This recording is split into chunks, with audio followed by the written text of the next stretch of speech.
Hey everybody, it could be a little confusing when going to buy a CO2 laser. So I'm going to go through a few of the basic things that you need when buying a CO2 laser so you can get started on your laser journey.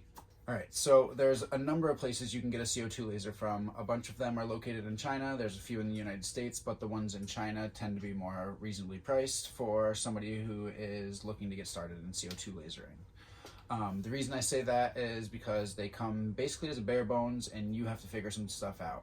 So that's what I'm here to do, is try and help you figure some stuff out. When you're looking at a laser, there's two things you're really looking at: bed size and power.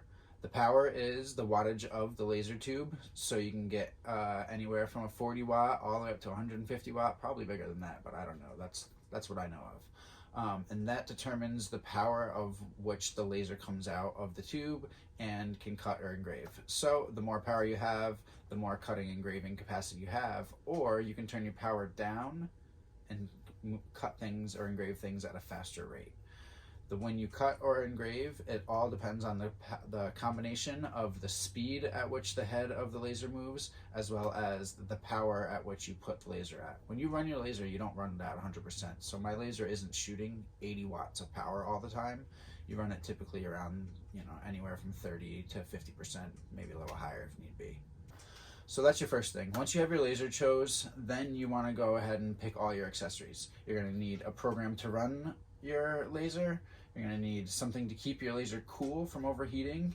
And then you could possibly need a fan vent, but you don't need one. So, first off, program to run the laser. This is an OMTech laser. It runs off light burn. I believe most lasers run off light burn. It's about $100 for the program, and it's actually a very powerful program. If you do any sort of tracing or any images like that, light burn trace is super powerful. But if you're interested in some light burn, let me know in the comments, and I can go over some stuff in light burn too. The next essential thing that you'll need, besides the laser and the program to run it, is a water chiller.